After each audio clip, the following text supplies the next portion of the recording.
Alejandro Sabela nació el 5 de noviembre de 1954 en Barrio Norte de Capital Federal, hijo de un ingeniero agrónomo y una maestra de escuela. Creció en el seno de una casa de clase media. Vivía en un departamento en planta baja, situado en las calles Beat y Paraguay. Allí, Alejandro jugaba al fútbol en la calle, aunque sus primeros goles fueron en las canchas del Club Gimnasia y Esgrima de Buenos Aires, donde lo asociaron y comenzó a jugar los campeonatos internos a los 7 años. Tiene un hermano mayor, Marcelo, y 4 hijos, Vanessa, Flavia, María Alejandra y Alejo. Es muy familiero y cuando no está trabajando, le gusta quedarse en su casa a ver televisión, especialmente series y películas que tengan que ver con la política y la historia. Se inició en las inferiores del Club Atlético River Plate y fue, desde un principio, señalado como un 10 clásico de los Millonarios. En 1978 fue vendido al Sheffield United y al tiempo pasó al Leeds United. En diciembre de 1981 firmó para Estudiantes de La Plata. Más tarde, jugó en el Gremio de Porto Alegre, Irapuato de México, terminando su carrera profesional después de un breve paso por Ferrocarril Oeste en 1988. Tras retirarse del fútbol, Sabela se convirtió en entrenador, aunque se desempeñó mayormente como ayudante de campo de Daniel Pasarela. El 15 de marzo de 2009, asumió como director técnico de Estudiantes de La Plata, club con el cual logró la tan laureada y destacada Copa Libertadores de América. El 6 de agosto de 2011, fue presentado en el predio de Ezeiza como el nuevo entrenador de la Selección Nacional Argentina y en la actualidad está disputando las eliminatorias rumbo a Brasil 2014. Con nosotros y con ustedes, Alejandro Sabela. Buenas tardes, bienvenidos a una nueva emisión de Ciudadanos Ilustres, este programa que hacemos desde aquí, desde el recinto del Consejo Deliberante de La Plata. Hoy nos acompaña el técnico de la Selección Nacional, Alejandro Sabela. Alejandro. Un placer estar con ustedes. Gracias. Así que muchas gracias por la invitación. Sabemos la cantidad de compromisos que tenés, por eso valoramos mucho que nos acompañe. Bueno, es una retribución por lo que es esta ciudad, por lo que es el ambiente. No, para mí yo me siento como obligado a muchas cosas. Hay que retribuir en la medida que uno puede. Alejandro, cuando decimos en La Plata Gimnasia y Esgrima, parte de los platenses piensan en un club, pero vos, por tu infancia, pensás en otro club. Contame un poco cómo es esa historia de tu Gimnasia y Esgrima. Bueno, yo nací en Palermo y bueno, mi padre y mi madre, tengo un hermano mayor que se llama Marcelo, y bueno, mi padre ingeniero agrónomo, mi mamá maestra, aunque cuando se casó dejó de ejercer, y bueno, los fines de semana mi padre, bueno, toda la familia, el grupo familiar, se hizo socio Gimnasia y Esgrima de Buenos Aires. ¿Sabes? ¿Te hizo socio tu papá cuando eras muy chico? Sí, yo creo que tenía 3 años y mi hermano 5.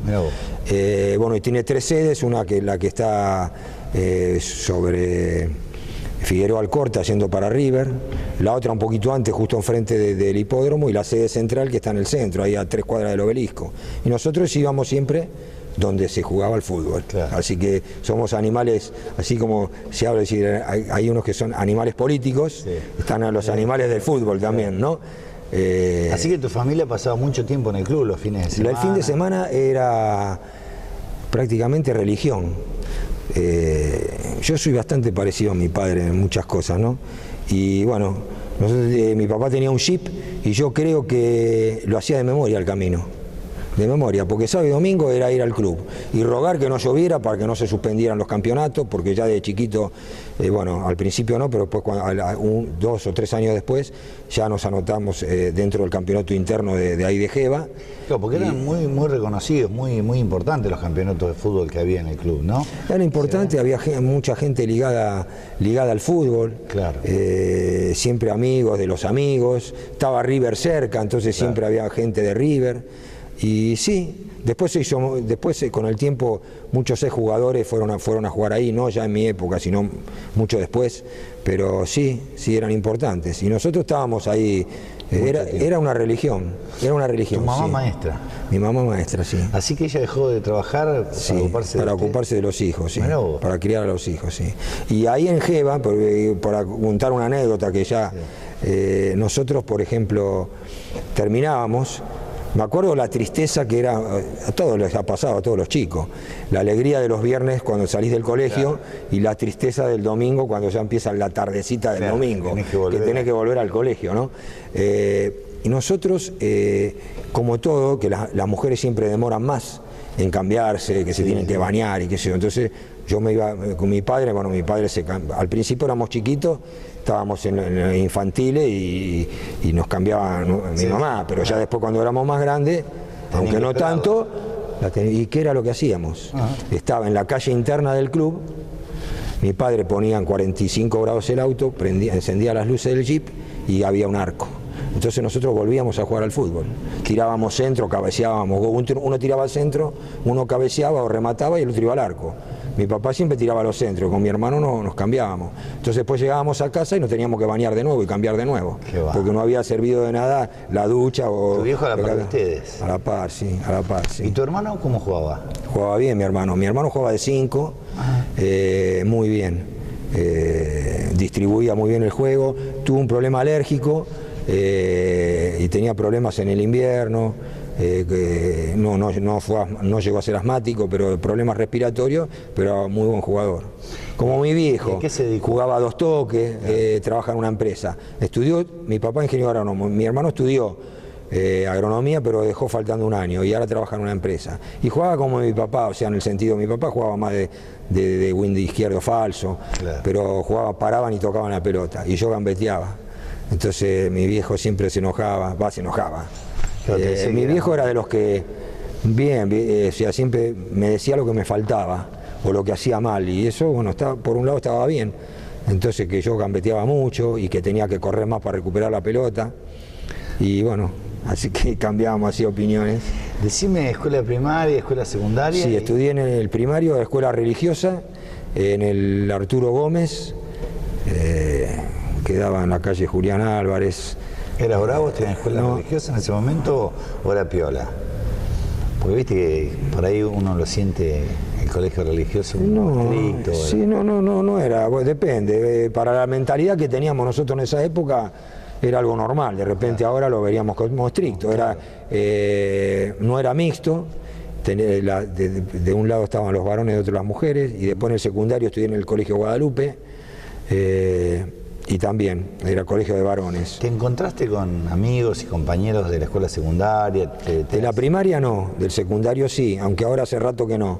Tenía un grupito, estuve en una época que nos juntábamos mucho, te voy a decir, fue cuando dejé de jugar en el año 89, que nos juntábamos mucho con compañeros del Guadalupe, era el furor del pádel. Así que, como yo no tenía nada que hacer, estaba casi todos los días jugando al pádel. Y el otro grupo que trabajaba y qué sé yo, medio que rotaba el grupo. Pero yo siempre buscaba ver quién estaba libre, quién podía tener tiempo. Muy difícil, ¿no? Muy difícil para el jugador, porque es una edad que uno está joven. Uno con el tiempo se va dando cuenta de tantas cosas, pero por un lado es como que uno empieza a vivir a los 30 y pico de años y de repente el dejar de jugar, porque lo más lindo es jugar. ¿Cómo vivió tu papá? Sí. Porque esa relación me interesa, sí, me gusta por lo que he leído. Sí. ¿Cómo vivió tu papá tu vida de jugador de fútbol? ¿Siempre dando instrucciones, indicaciones, o ya después cuando fuiste? No, porque bueno, ya tuve que jugué afuera, claro, mucho tiempo, diría yo, con un acompañamiento, un gran acompañamiento, pero silencioso, medio como yo. Yo también acompañaría del silencio, creo, si me hubiese pasado. Pues yo tengo un chico de Alejo, que bueno, ahora lo llamé, no lo pude localizar, que lo iba a ver jugar en el fútbol infantil. De tantas cosas que me quejo del fútbol infantil, y tenía que tomar un ribotril para ir a verlo, claro, porque me ponía nervioso. Claro. Y yo decía, uy, cómo está el fútbol, que los padres que se quejan, que el alambrado, que los gritos, qué sé yo. Claro. Y yo obviamente que no gritaba ni esas cosas, pero me ponía muy nervioso. No me tenía que controlar, y bueno, me tomaba una pastillita para estar más tranquilo. ¿Y tu papá? Y mi papá, silenciosamente. Sí, siempre la palabra justa. ¿Vos te acordás el primer partido que jugaste jugador profesional? Mira, el primer partido que jugué fue en River contra All Boys en la cancha de Ferro. Entré faltando 5 minutos, 10 minutos. ¿Tu viejo te a la cancha ese día? Sí, iba siempre mi papá. Iba como vos, pero después... Sí. Después volví a casa y bueno, cuando volvías te daba... Y a veces me decía algo, pero no era de hablar mucho. Era medio como yo también, que no soy, por ejemplo, con mis hijos de hablar mucho. Me cuesta. Era otra crianza la de antes también, viste que los padres hablaban menos y era muy fuerte el ejemplo y menos el discurso, me parece, ¿no? Mi papá, ya separemos las cosas, totalmente de acuerdo. Pasa, mi papá además es una persona muy callada, pero con respecto, obviamente, la relación jerárquica, por así que existía. Claro. De repente, como vos decís, ya con una mirada, ya sabía lo que tenías que hacer. Y como los tiempos cambiaron. Antes un maestro te apercibía y vos le tenías que decir a tu papá, y tu papá no sabía cómo podía reaccionar mal. Ahora no, ahora van y lo van a buscar al maestro y le dicen, ¿por qué lo apercibe a mi hijo? Entonces, claro, hay que buscar un equilibrio, ¿no? Alejandro, vamos a hacer una pausa. Sí, cuando volvemos seguimos recorriendo tu vida. Muy bien, parece? Muy bien. Ciudadanos Ilustres es auspiciado por FECOBA, Federación de Expendedores de Naftas de la Provincia de Buenos Aires. Escuela de Derecho Municipal, Dr. Adolfo Korn Villafañez. UENYA, Unión de Expendedores de Naftas y Afines La Plata. Municipalidad de La Plata.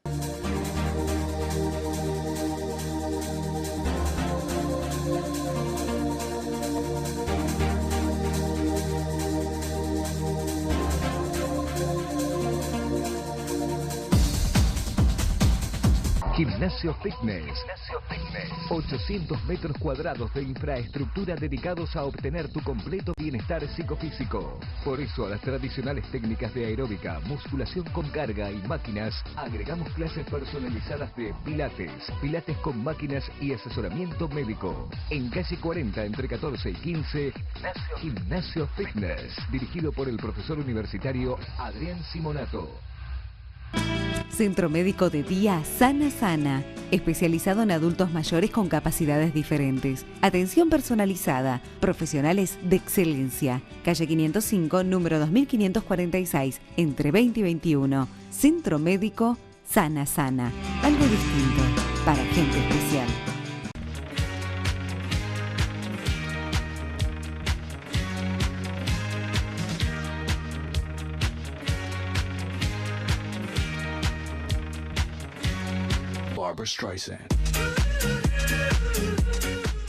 Sociedad Argentina. Picadas, tablas gourmet, vinos, regalos empresariales, eventos. 422-6688, 483-6660. Calle 12, número 260, entre 37 y 38. www.sociedadargentina.net.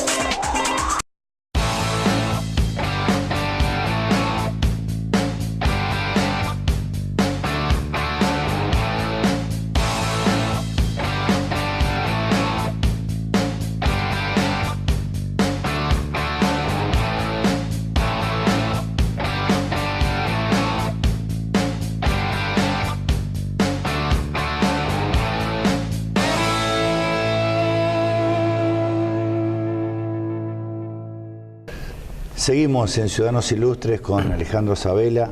Alejandro, uno piensa en la vida del jugador de fútbol y digo, ¿cuándo es ese momento en el cual ustedes se dan cuenta que van a poder vivir del fútbol, ¿no? Que ese va a ser tu trabajo, cuándo se percibe, cuándo... Porque hay momentos que se viven con inseguridad, ¿no? Sí, lógico, todas dentro de un club, uno como jugador tiene diferentes etapas. Mismo vos podés pensar que vas a vivir de esto y también es una profesión que tiene ciertos riesgos, no está exento, podés tener lesiones y en la cual se te frustra la carrera. Sí, sí. En el caso mío, yo empecé a jugar en el 74 en la primera. Y yo estudiaba abogacía, terminé el secundario, empecé a estudiar abogacía en la Universidad del Estado y estudié en el 1973, en el 72 me terminé el secundario, 73-74 estudié abogacía. Indudablemente que por una cuestión de edad, en el momento que vos estudiás en una facultad es el momento que estás para ir a la primera o no, depende de las épocas. Hoy se llega más rápido a primera, porque hay muchos jugadores que juegan en el exterior, entonces quedan espacios vacíos que hay que llenar. Antes prácticamente había pocos jugadores en el exterior, todos los buenos estaban en Argentina, entonces era mucho más difícil. En el año 74 ya, al tener una buena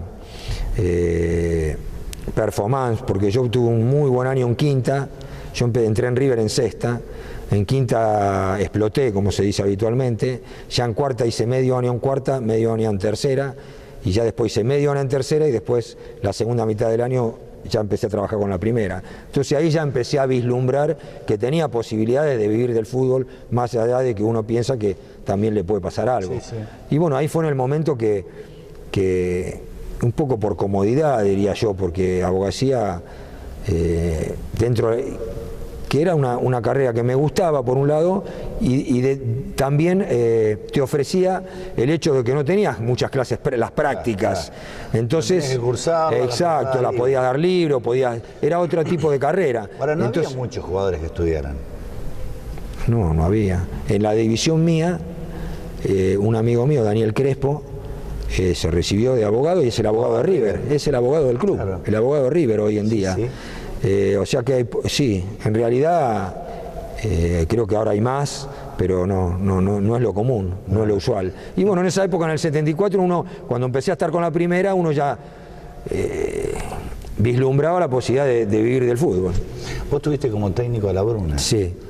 Contame cómo era tener un técnico como La Bruna, con tanta historia, con tanta personalidad, sí, que sacó a River después de muchos años. Después de 18 años, sí, ya le había estado un par de veces, había pegado en el palo, por así decirlo, sí, porque hubo muchos campeonatos que River salió segundo, hasta perdió por diferencia de gol, por gol en contra, por alguna cosa, pero quedaba segundo. Y bueno, un gran honor tener un técnico de tanto nombre, con tanto prestigio, tan arraigado al mundo River. Yo te voy a decir, a mí me impresionó algunas cosas. Por ejemplo, me acuerdo que cuando empecé a entrenar, porque yo ya había jugado 6 meses en primera en el 74, con Sibori y con Pipo Rossi, y después con Bairo, que quedó interino, y al principio del 75 La Bruna lo contrataron. Claro. Bueno, nosotros fuimos a la pretemporada y yo recuerdo, él venía de Talleres, que había hecho una campaña bárbara con un famoso Talleres que tenía unos jugadores bárbaros, muchos que después jugaron en la selección, con el preseleccionado antes del Mundial, que quedó Valencia, Oviedo, Galván y Valey, Valey fue después, porque en ese equipo creo que fue Valey, porque Gatti había renunciado, porque fue La Volpe, Valey y Filiol, y había hecho un campañón bárbaro. Y me acuerdo que yo jugaba para la reserva, no podíamos pasar la mitad de la cancha, porque hacían un pressing, el famoso pressing lo hacía él con River al principio. Claro. Después, bueno, fue cambiando de a poco, pero tenía un gran ojo para elegir los jugadores, un gran ojo, era ganador, era muy ganador, siempre tenía pensamiento positivo. Se me ocurre que cuando uno llega al lugar donde vos has llegado, de cada técnico que tuvo, sí, fue recogiendo, sí, experiencias, sí, ¿no? Sí. ¿Cuáles fueron los que vos sentís que más te marcaron? O puedo decir cosas de cada uno. A mí el que más me marcó fue Bilardo, claro, pero más allá de ello, de todos los técnicos, por ejemplo... De todos aprendés. Sí. A mí me queda mucho, después con el tiempo, yo voy a contar otra anécdota. Yo tuve a Rubens Minelli y a Valdir Espinosa en Gremio, ya después que me fui de estudiante, aunque luego volví. Y algunas cosas que me quedaron, una vez fui a hablar con Valdir Espinosa porque jugaba River Gremio, creo que se llamaba Mercosur, fue cambiando, Sudamericana, se llama ahora, fue cambiando el nombre. Nosotros jugamos con Gremio, entonces Daniel me dijo, ¿por qué no vas a ver un partido de Gremio? Y fíjate las cosas que puedes averiguar y qué sé yo. Bueno, me puse a hablar con el técnico, que el técnico en ese momento de Gremio había sido técnico mío. Entonces yo me puse a hablar con él y intercambiamos información así. Así abiertamente, algo podíamos haber escondido, pero desde la buena fe. Y me dijo, y hablábamos del partido, y dice, el partido lo va a ganar el equipo que mejor ocupe los espacios. Esa es una frase que a mí me quedó, pero me quedó grabada, me quedó en la piel, y yo creo que es así. Obviamente que el fútbol tiene muchos matices, qué sé yo, pero eso es algo, y después de ver el partido ayer de España y de Italia, que fue un partidazo, la ocupación de los espacios es algo que tiene que ver con el marco en el cual el jugador se encuentra dentro del campo. O sea, obviamente que los que ocupan los espacios son los jugadores, pero uno tiene que darle el marco para beneficiar las posibilidades y la potencialidad del equipo y de cada uno de los jugadores individualmente. Eso me quedó mucho. Bilardo, yo vine de Europa y lo importante, más allá de lo táctico y lo estratégico, que me sirvió muchísimo para mi posterior carrera, sí, tu formación. Para mi formación, el nivel de exigencia. Una persona que exige permanentemente, y eso para mí fue muy importante. Y de conductas de estudiar mucho y de casi obsesivas, ¿no? De mirar videos, de sí, bueno, encima. Eran otras épocas, ellos fueron los primeros que estaban en ese tema, ¿no? En el tema del estudio del rival, en el tema de mirar videos, de conocer cada una de las características de los adversarios. Sí, pero bueno, en Inglaterra era diferente. Y también, voy a decir, porque uno de repente, por la inexperiencia, uno va afuera, tiene 22, 23 años, va de River, por un lado dice voy a Europa, pero va de River, entonces entre que va de River y la edad que tiene, por un lado piensa yo me la sé toda. Bueno, entonces me encuentro con Inglaterra, con técnicos el manager, ¿no? Que hablaba de actitud, concentración, determinación. ¿Cómo era lo del idioma? Sí. Porque vos fuiste a Inglaterra y... Bueno, el idioma, lo que pasa es que tuve algunos problemas dentro de mi comodidad, porque pues yo fui al Sheffield United. A mí me vino a buscar el técnico del Sheffield United, que vino también con un poder del Tottenham, que se llevó a Ardiles y a Villa. Y un mes después, 15 días después, hizo la tratativa. A Ratín lo nombraron el representante del Sheffield en Buenos Aires, y el entrenador de los juveniles, Oscar Fulone Arce, que vivía en Inglaterra, era argentino.